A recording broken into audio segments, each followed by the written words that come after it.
여러분 안녕하십니까, 정광용입니다. 미국에서 중간선거가 끝났습니다. 중간선거가 끝나면서 우리가 알 수 있게 되는 것은 드디어 미국이 중국을 향해서 무역전쟁을 벌인 이유가 이제 드러나기 시작했습니다. 북한 문제는 조금 이따 다루기로 하더라도 지금 이제 드디어 그 무시무시한 내막이 또 그것이 서서히 수면 위로 올라오고 있기 때문에 지금 한번 짚고 넘어가야 됩니다. 이 거대한 판의 충돌은 어떤 일과성이고 잠시 지나가고 넘어가고 이러는 문제 아닙니다. 전부 다 확실하게 좀 알고 넘어가야 됩니다.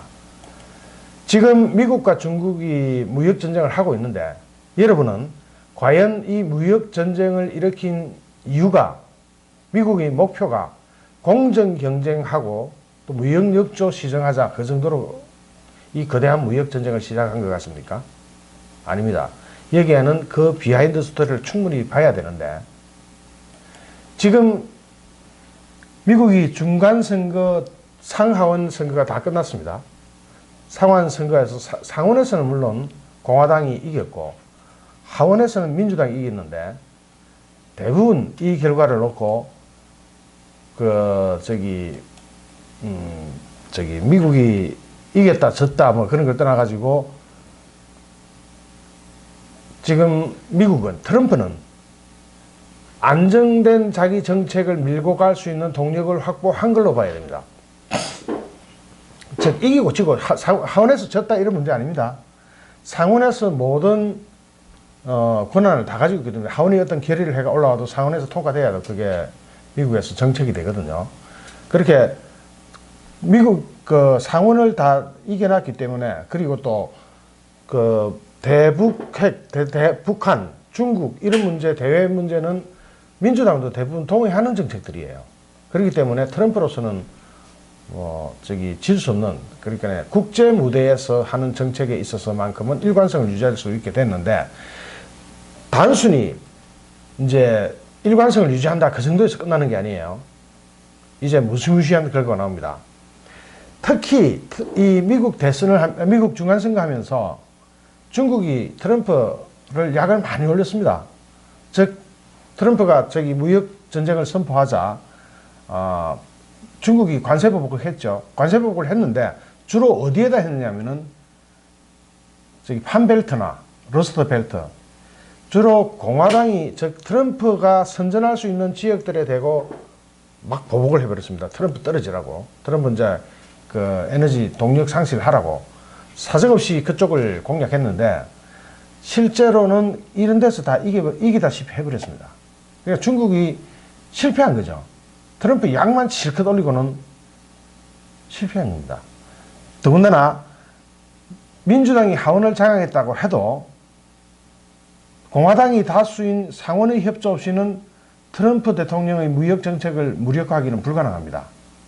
트럼프는 조약 비준권을 가지고 상원을 공화당이 확실하게 장악하고 있기 때문에 올해 무역협상 같은 협상을 타결한 한미자유협정이나 또 북미자유협정 나프타를 대체한 미국, 멕시코, 캐나다 협정에서는 비준안 통과에는 큰 문제가 없을 겁니다. 즉 시진핑이 미국 중간선거에 개입한 것은 미국이 화만도군 꼴입니다. 그러자마자 미국 중간선거가 끝나자마자 시진핑이 바로 협상을 통한 무역전쟁 해결을 강조하고 그 11월 10일입니다. 그러니까 이틀 됐네요. 이틀 전에 협상부터 하자. 협력만이 중미의 옳은 선택이다. 대화와 협상으로 모든 걸 해결하자고 완전히 꼬리를 내리고 중국이 이제 항복하고 들어온 거죠. 그런데 미국이 중간선거를 끝나고 이제 동력을 어느 정도 확보하자 부통령이 속내를 탁 털어놨습니다. 이 속내가 겁납니다. 트럼프의 통상정책은 계속된다. 미국 무역전쟁 장기화 전망. 이거는 우리나라 한국무역협회에서 인터컨티넨탈 서울 코엑스에서 개최한 포럼에서 다 참석자들이 이구동성으로 이야기합니다. 미국은 아마 무역전쟁은 단순히 하루 이틀에 끝날 문제가 아니다. 장기화될 거다. 즉 이 사람들도 잘 모르고 있는 게 무역전쟁이 단순히 장기화된다가 아니에요. 물론 이 무역전쟁이 장기화되는 건 당연한 건데 그 이면에 숨은 것까지 보지는 않고 그냥 무역 전쟁이 장기화될 것으로 전망했다. 여기까지 끝났습니다. 자, 그리고 한국 무역협회에서 했던 것보다 더 중요한 것을 우리는 읽어야 됩니다. 이 사람 누군지 알죠? 예, 미국 펜스 부통령입니다. 이 부통령이 이제 그 허드슨 연구소에 가서 10월 4일이니까 지금부터 한 열흘은 안 됐고 한 일주일 정도 지났네요. 일주일 전에 이제 이야기를 하기 시작합니다. 영어로 이제 됐는데 영어는 놔두고 한국어로 번역해 한번 보겠습니다. 1991년 소련 붕괴 이후 미국인들은 중국도 반드시 자유해야 될 것이라고 생각했다. 그런데 그렇게 안 됐다. 즉 중국이 자유화될 것이라고, 즉 개인의 자유, 정치의 자유, 이런 자유가 다 러시아처럼, 러시아가 지금 대통령제로 가가지고 대통령 선거해가지고 뽑잖아요. 그런 식으로 자유화될 것이라고 생각했다. 그러나 이 믿음은 충족되지 못했다. 이게 무슨 뜻 같습니다. 무역 이야기 아니죠? 무역 이야기 훨씬 넘어가는 이야기를 지금 하고 있습니다. 부통령이 나서서 한 거예요. 즉 부통령이 나서서 이런 무역을 넘어서, 무역 전쟁을 넘어서 중국의 자유화를 이야기합니다. 이건 중국 공산당 정권을 붕괴시키겠다는 거하고 같은 거예요. 나중에 뒤에서 다 증명이 될 겁니다만은. 이런 무시무시한 말을 미국의 부통령이 이야기합니다. 한국은 아직 까맣게 멀었죠. 이런 정세 살피는데. 미국은 중국을 붕괴시킬 수 있을까요? 미국이 러시아를, 구소련을 붕괴시켰던 게 CIA입니다. 그 CIA 전략, 즉 정보전쟁이라는 책이 나왔습니다. 서해문집에서 나왔으니까 한번 보십시오. 책 광고하려고 한 건 아닌데 제가 쓴 것도 아니고, 여기에서 소련과 동구권 붕괴를 촉진시킨 CIA 비밀 공작 등 흥미진진한 얘기를 합니다.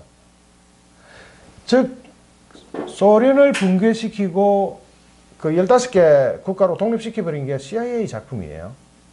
이런 책에 다 나오는 거죠. 이미 이제 어느 정도 그 기밀사항이 공개가 돼가지고 다 나옵니다. 책으로 나오는 판입니다.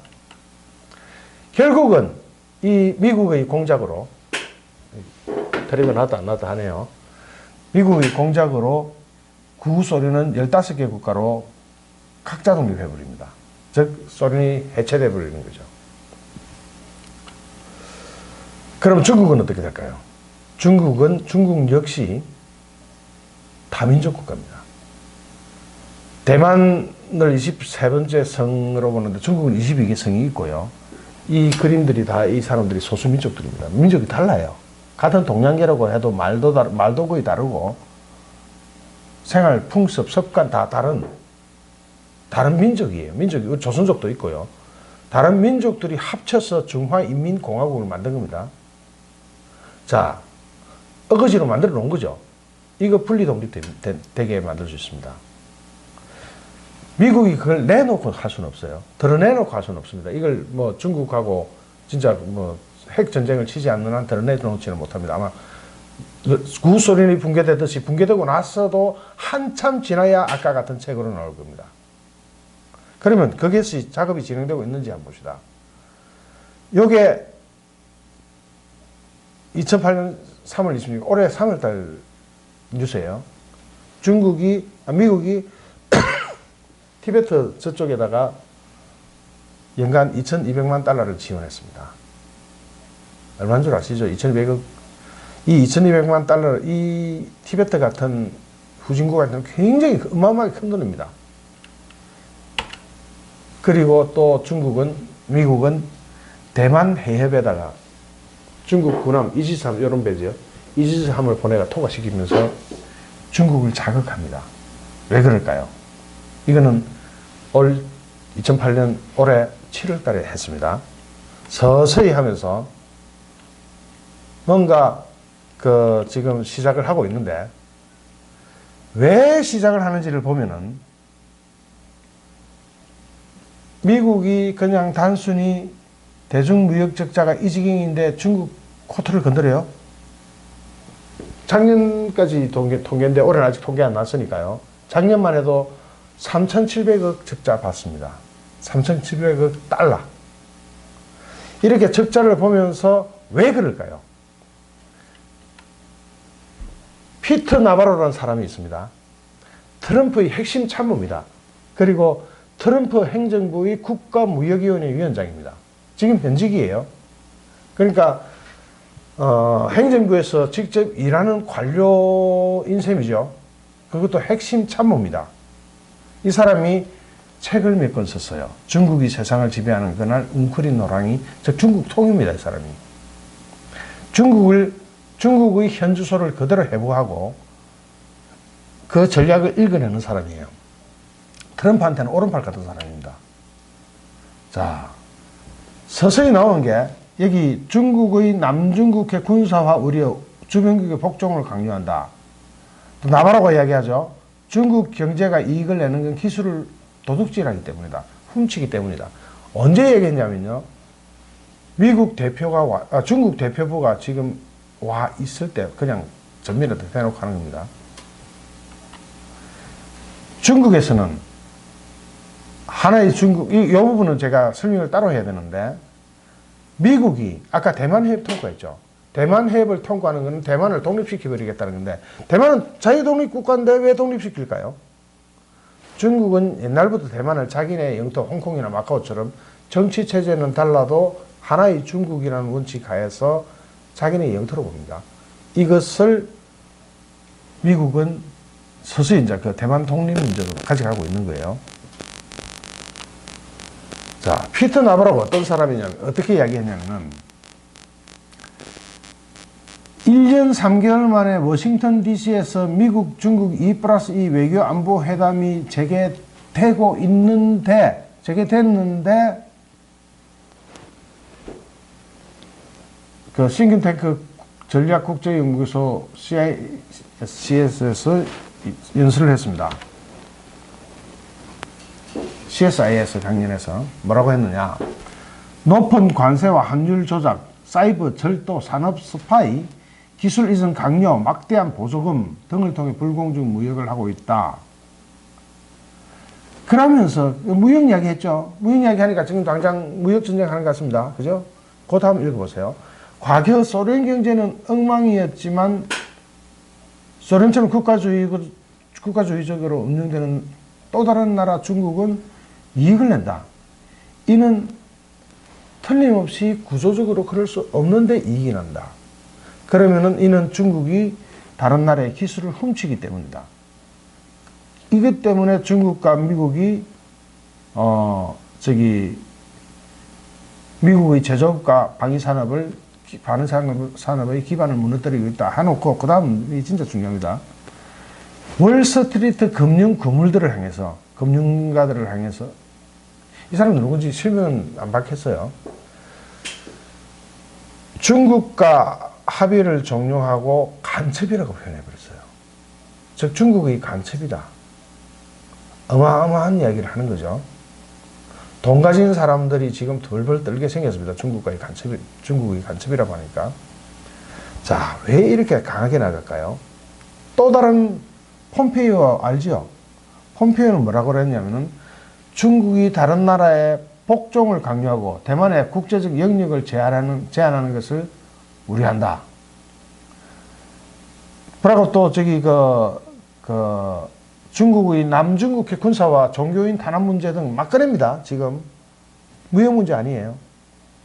또 제임스 매티스 국방장관 역시 국제법이 허용하는 한 어디든지 비행 항해 작전을 계속할 것이라면서 남중국해에서 중국의 일방적 영유권 주장을 부정했습니다. 중국의 영토도 건드려버리는 거죠.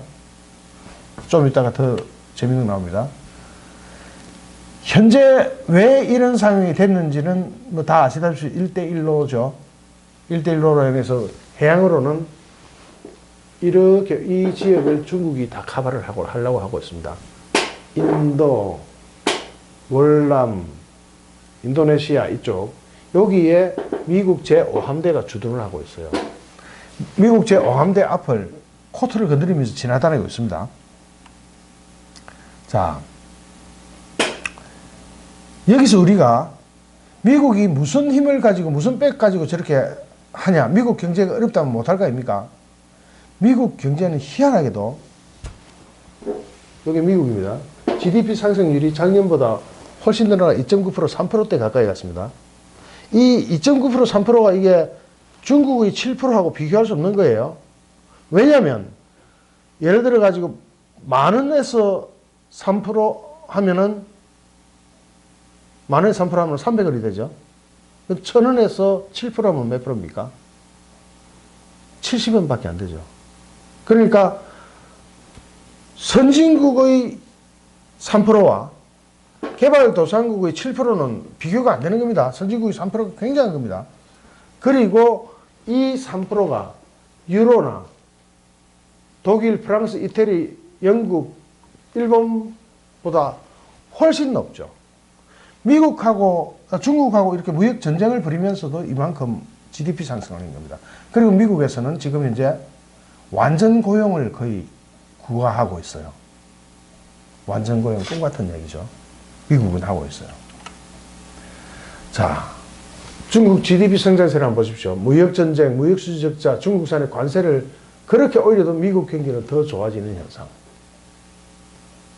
여러분, 이건 뭐라고, 뭐 때문이라고 생각하세요? 트럼프 경제 잘합니다. 법인세 내렸죠. 25%를 13% 가까이 내렸죠. 그 반으로 깎아픈 겁니다. 법인세 내렸죠. 시장 중심, 시장 친화 정책을 여러 가지 막 펴고 있죠. 그러니까 미국 경제가 확 살아버리는 겁니다. 우리는요, 우리는 시장 무시 정책이고, 시장과 거꾸로 가는 정책을 하다 보니까, 법인세는 또 왕창 비싸죠. 반으로 깎을 수 있는 그런 용기 없습니다. 우리나라 문재인 정부는. 용기도 없고 의지도 없고 오히려 더 올리지 못하면서 안달이죠. 시장 친화 정책을 펴야 됩니다. 지금부터라도. 미국 한번 보세요. 저렇게 지금 되고 있잖아요. 실제로. 자, 반면에 중국은 어떨 것 같습니까? 성장세가 확 꺾이고 있죠. 중국 같은 개발도상국의 6.7%는 미국의 2.9%하고는 비교할 수 없습니다. 미국의 2.9%는 대단한 겁니다. 중국은 지금 정상적으로 만약 방해 없이 간다면은, 중국 안에 있는 내부 부채나 이런 문제 없이 간다면은 아마 성장률 10% 이상 해야 돼요. 6.7%를 지금 2018년 예상하고 있는데, 이거 굉장히 낮은 수치입니다. 역대 최고로 낮은 수치예요. 이 그래프 어디를 봐도 이렇게 낮은 수치는 없었습니다. 또 중국의 외환 보유고 많다 그러는데 좀 많았습니다. 많다가 지금 쫙 내려가고 있습니다. 왜 내려가느냐? 중국에서 외국인들이 돈을 서서히 빼고 있는 겁니다. 미국인들이. 미국 연준 금리 인상시키면서 서서히 돈 빼고 있어요. 그러니까 중국 경제는 지금 아주 골로 가는 지경입니다. 거기다가 중국의 회사채 디폴트 선언하는 것이 지금 2018년 작년에 비해서 어마어마하게 높아졌습니다. 몇 배로 높아졌냐? 한 3배 이상 높아졌네요. 중국 경제의 현실이 이렇습니다. 그리고 경상수지 알죠? 무역을 해서 수출 수입 그 차이. 경상수지만 가지고 중국 경제 보시면 안 됩니다. 국제수지를 다 봐야 됩니다. 즉 해외여행에서 쓰는 돈, 중국 한 2천억 정도 쓰는 것 같아요. 2천억 달러.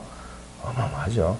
유학생들 송금하는 거, 그 다음에 로열티 지급하는 거, 비경상수지 전부 다 합쳐보니까 적자 폭이 쫙 확대되고 있는 겁니다. 미국이 경상수지에서 많이 흑자를 낸다고 해도 비경상수지에서 완전히 저렇게 나가 떨어지기 때문에 중국 지금 거지되기 일본 직전인 겁니다. 아마 지방부채들 합치면 지금 이미 거지꼴이 됐죠. 그리고 경제성장률 전망치 또한 이 컴퓨터와 텔레비가 문제가 있습니다. 어떻게 해야 되나? 중국의 연간 경제성장률 전망치 또한 엉망진창입니다. 한마디로. 2022년에 5.7%로 떨어진다고 합니다. 이거는 거의 중국 경제가 마비되는 것을 의미합니다. 또 중국의 방금 그래프 한번 보고 가죠. 2022년에 5.7%로 지금 쫙 내려갈 일만 남았습니다. 그런데 중국의 GDP 대비 부채 비율은요, 2018년 현재 283%. 요거 감추어진 중국 지방정부 부채 빼고입니다. 중국 감추어진 섀도우 이코노미, 섀도우 펀드, 이런데 섀도우 뱅크, 이런데 그것까지 다 합치면은 지금 몇 배 될 거예요. 중국 경제는 굉장히 위험한 산에 들어가 있습니다. 이 판에 여기서 하나 더 읽어야 될 것이, 이런 걸 다 감안해서 전부 다 읽고 나서 전국 분석 들어가야 합니다. IMF를 미국이 파기해버립니다. IMF는 뭐냐면은, 이 사람 누군지 알죠? 저 대머리에 체계지도 그려진 사람. 이 사람 굉장히 친숙할 겁니다. 여러분 눈에. 고르바초프입니다. 고르바초프하고 레이건하고 같이 협정을 한 건데, 중거리 핵 미사일을 폐기하기로 한 겁니다. 폐기하고 더 이상 개발하지 말자라고 약속을 하면서 서명을 한 겁니다. 고르바초프가 서명한 것이 유효할까요? 예. 러시아는 소련의 정책을 모두 이어받았기 때문에 유효합니다. 그런데 이 중거리 핵 미사일을 이제 폐기하고 더 이상 개발하지 말자 하고 서명해 놓고는, 러시아의 요 그림이 이스칸테르 K라는 무기입니다. 요게 중거리 핵 미사일이에요. 이렇게 싣고 다니면서 합니다. 미국은 그 협정을 지켜냈지만 러시아의 푸틴은 그것을 공공연히 어기고 중거리 미사일, 핵 미사일을 계속 개발했습니다. 그러니까 미국이 열받죠. 열받는데 중국은요. 이게 중국이 핵탄두 중거리 핵 미사일 동풍 16이라는 건데, 이거 대만 겨냥해서 만든 겁니다. 중거리예요. ICBM 아니에요. 미국까지 날아가는 거 아닙니다. 중거리 미사일을 중국 개발하고 있죠. 러시아 중거리 미사일을 개발하고, 중거리 미사일은 우리나라 바로 전부 다 사정권에 다 들어가는 겁니다. 중거리 미사일 개발하고, 중국도 개발하고, 심지어는 북한까지 가세해서 지금 난리가 났죠. 비핵화. 중거리는 물론이고 ICBM까지 북한이 개발합니다. 그런데 미국은 아까 이야기한 INF라는 조약에 묶여서 중거리 미사일을 개발을 안 했어요. 장거리 ICBM은 있습니다만은, 장거리 미사일이 미국에서 중국까지 날아가려면 3시간이 걸립니다. 3시간. 근데 중국에서 일본을 때리거나 한국을 때리는 데는 중거리 미사일은 30분밖에 안 걸려요. 그러면 이게 전략이 맞지 않죠. 지금 백두산에 지금 러시아제 미사일 와 있고 중국 미사일 와 있죠. 중거리 미사일들입니다. 다 서울을 겨냥한 겁니다. 그렇게 중국과 러시아와 북한까지 가세해서 중거리, 장거리 막 만들어내니까 미국이 방위에 위협을 느낀 겁니다. 그래서 중거리 핵 전력 조약을 INF를 찢어버리고 폐기하는 그림입니다. 파기하자. 그래서 푸틴이 미국이 INF 탈퇴 후 유럽에 미사일을 배치하면 똑같이 대응하겠다라고 협박을 합니다. 푸틴 이 사람 참 대단한 사람이에요. 그런데 여기 조건이 있습니다. 유럽에 미사일을 배치하면 하는 겁니다. 즉 자기네들도 개발하고 있으니까 미국 보고 하지 마라 소리는 못 하겠고, 그래 하되 유럽 유럽에는 배치하지 마라 이런 뜻으로 중국을 견제하는 데는 써라 이 정도로 나옵니다. 중국이 진짜 웃깁니다. 이 조약이 미국과 소련하고 했으니까 중국은 조약 당사국이 아니다는 겁니다. 그러니까 마음대로 개발하겠다는 겁니다. 그래도 미국이 일방적으로 조약 맺어놓고 파기하는 건 안 된다는 겁니다. 왜냐하면 자기네들은 계속 개발하고 미국은 하지 마라 하고 계속 누르는 거예요. 미국 열 받겠죠. 그래서 이번에 볼턴이 났습니다. 러시아도 러시아지만은 중국과 북한 같은 도저히 국가들이 통제 불가하다. IMF 탈퇴하겠다. 딱 찔러버립니다. 이 볼턴이죠. 그러면은 미국이 중거리 그 핵미사일은 개발 안 한다 치더라도 미국의 군사력은 어마무시합니다. 지금 보이는 이런 항모 전단만 19개가 있어요. 중국 1개, 좀 있으면 하나 더 해서 2개, 러시아 2개, 이 정도입니다. 미국의 힘입니다, 이게. 이 어마어마한 힘을 보유하고 있어요. 미국의 상징 독수리는 나중에 쓰려고 그림 하나 올려봤습니다. 미국은 중거리 핵미사일을 가지고 30분 안에 대응 가능한 미사일을 가지고, 미국 본토에서 쏘면 ICBM은 3시간 걸리니까 30분 안에 대응 가능한 미사일을 개발해서 일본 북부, 일본 남부, 대만에 배치하려고 해요. 이렇게 배치를 해야 중국을 싹 포위하겠다는 전략을 지금 세우고 있습니다. 여러분, 이게 경제전쟁 같습니까? 경제전쟁, 미국과 중국의 무역전쟁이 어쩌고 지금 그럴 때입니까? 이건 거대한 판이 충돌하고 있는 게 보이죠? 자, 다시 한번 마이크 펜스 부통령이 뭐라고 했는지 한번 보겠습니다. 아까 읽은 것에서 빨간 글자가 좀 추가됐습니다. 1991년 소련 붕괴 이후 미국인들은 중국도 반드시 자유해야 될 것이라고 생각했다. 그런데 여기서 경제적 자유뿐 아니라 정치적 자유가 확대될 것이라 믿었다 하죠. 정치적 자유 이야기합니다. 시진핑 물러나라는 이야기랑 같죠.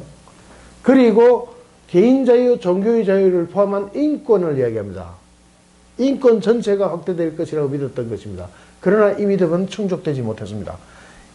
중국한테 인권 이야기예요. 경제 이야기 아니죠.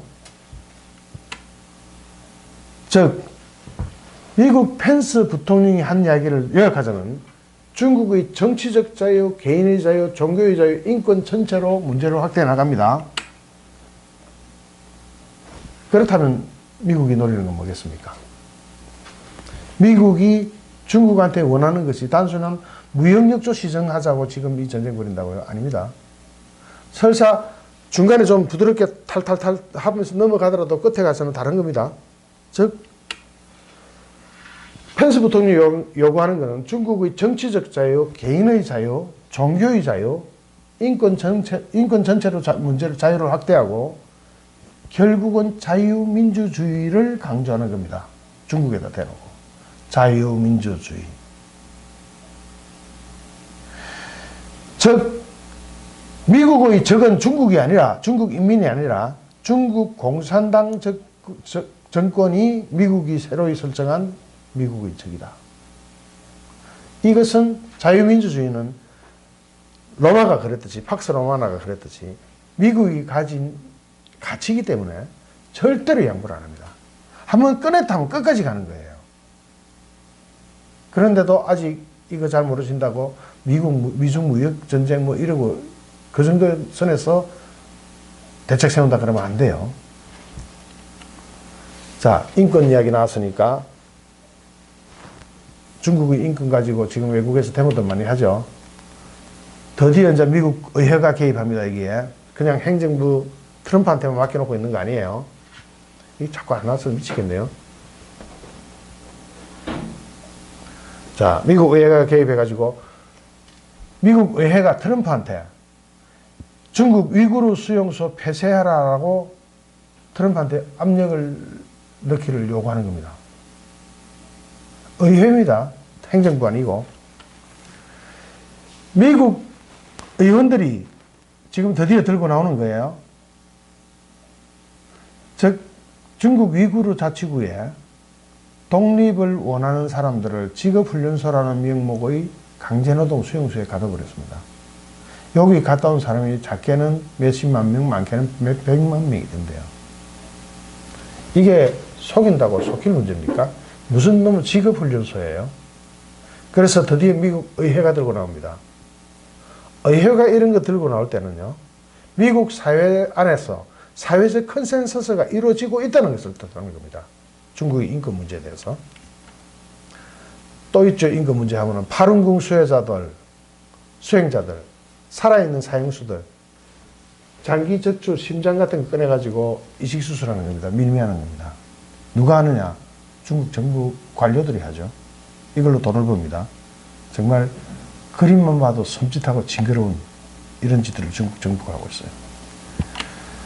자, 인권 문제 이야기하면 새로운 사람 한 사람을 이야기해야 되죠. 참 가슴 아픈 이야기입니다만은 마윈입니다. 마윈이 자기 재산, 마윈이 은퇴한 것이 자기 의지라고요. 여기에 대해서 정확하게 미국으로 도피한 중국 정재계 고위급 인사 관련 부패와 비리를 폭로해온 중국 부동산 재벌 궈원구이라는 사람이 있습니다. 51살이고 중국의 톱스타 판빈빙의 탈세 사건과 중국 최대 전자상거래 업체 알리바바 그룹의 창업자 마윈 회장의 퇴임과 왕치산 국가 부주식이 관련되어 있다고 주장했다. 무슨 말이냐면 지난 10일 대만 자유시보 인터넷판은 궈 씨가 최근 미국 댈러스 소재 헤지펀드 헤이맨 어드바이저스의 창업자 카일 베스와의 단독 인터뷰를 하면서 자신이 판빈민과 왕 부주석의 성관계 동영상 받고 왕 부주석이 마윈에게 알리바바의 주식을 넘기도록 강요했다고 주장했다. 마윈은 그냥 자기 뜻으로 물러났다고 생각했어요. 이런 증언들이 나오는데 중국 정부 무섭죠. 하긴 우리나라도 요즘 비슷합니다. 막 재벌들 막 잡아가는 거 보면 비슷한데 제목이 뭡니까? 판빈빙 왕치산 선상납 영상 언급한 궈 씨가 44조 부호 마윈 중국 지도부 압력에 의해서 은퇴했다. 제가 1편에서 마윈이 자기가 아닌 듯이 이야기했죠. 이게 이제 증거입니다. 중국은 공산당 1당 독재에서 시진핑 1인 독재로 바뀌었습니다. 그것도 올해 2018년이 무슨 대단한 해죠. 이렇게 되면 필연코 1인 독재를 하다 보면은 인권 탄압과 숙청이 수반돼야 됩니다. 왜냐하면 반대자가 나올 테니까. 1인 독재에서 반대자가 나오면 어떻게 됩니까? 죽이든지 숙청하든지 아니면 자기 적출해버리든지. 방금 그런 거잖아요. 이 중국에서 점점 더 인권 탄압이 확대되고 숙청이 확대된다는 것은 역사적으로 증명된 바입니다. 예외는 없습니다. 북한도 그렇죠. 자기 공무원도 쏴주기 버리잖아요. 1인 독재를 하려면 이런 과정이 반드시 따라가야 됩니다. 즉 인권 탄압과 숙청 이런 것이 확대됩니다. 숫자가 점점 많아져요. 그리고 종말로 가는 거죠. 이렇게 되면 중국은 불량국가 또는 비정상국가라는 이미지가 만들어집니다. 이게 만들어지고 있어요, 현재. 만약에 이런 상태가 계속된다면 이것이 무엇을 제공하느냐면 트럼프가 중국을 환율 조작국으로 지정하고 유엔 상임 이사국에서도 축출할 명분이 점점 더 많아지고 있다는 뜻이 됩니다. 어마어마한 이야기 나오죠. 유엔 상임 이사국에서 중국을 축출한다. 그 자리를 대만이 차고 들어간다. 중국 거품 물겠죠. 아마 전쟁 치자는 얘기를 할 거예요.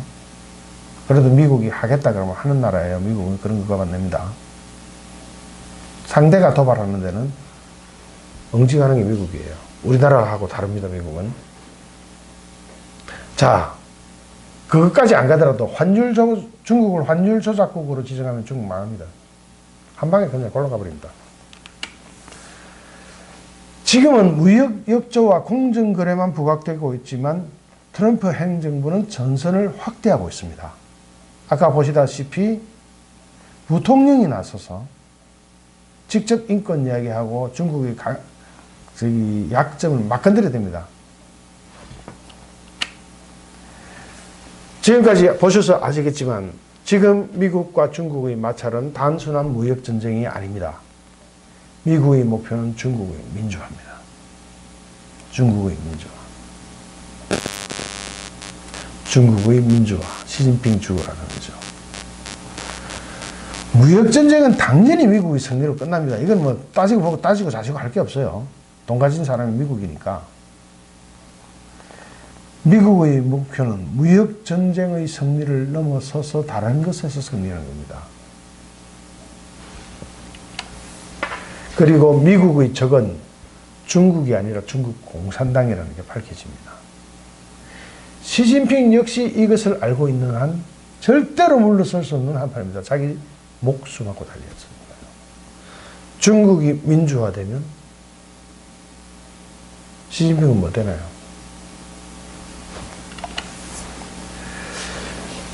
미국의 적은 중국 공산당으로 특정되고 인권을 내세우기 시작하는 것이 미국 정책편의 신호탄입니다. 이것을 미국 펜스 부통령과 행정부가 나서서 직접 방아쇠를 당겨버렸습니다. 총알은 발사됐습니다. 되돌릴 수가 없어요. 이런 엄청난 판의 충돌이 일어나고 있는데 대한민국은 너무나 한가합니다. 친중 반미 이제 접어야 됩니다. 대륙 세력이냐 해양 세력이냐 선택의 기로에 서 있습니다. 여러분 이거 어디서 많이 보지 않았습니까? 그렇습니다. 구한말의 정세와 너무나 똑같습니다. 좀 다른 건 태평양 건너 미국이 직접 중국하고 힘겨루기를 한다는 것이 다를 뿐입니다. 여기에 북한까지 개입했습니다. 여기에 문재인 정부가 북한 편들기를 하면서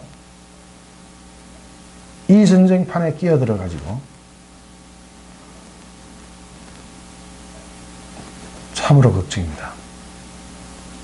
이 전쟁은 방향이 정해져 있고 주적이 정해져 있고 그 전쟁의 범위까지도 정해져 있습니다. 즉 미국은 단순히 무역전쟁하는 거 아닙니다. 아까 앞에서 살펴본 것과 같이 미국은 정식으로 북한의 인권을 건드리면서 중국의 민주화를 목표로 하고 있는 겁니다. 만약 그렇다고 볼 때 우리가 선택해야 될 길은 무엇일까요? 한반도를 둘러싼 패권이 거대하게 충돌하고 있습니다. 누구도 물러설 수 없는, 어느 한쪽도 물러설 수 없는 전쟁이 벌어지고 있습니다.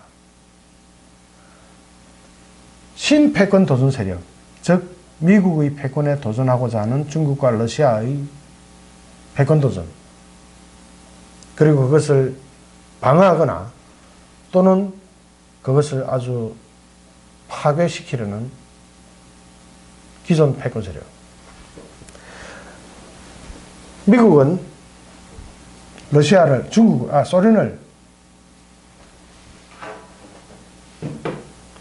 소련을 분해해버린 사실이 있습니다. 역사적 사실이 있습니다.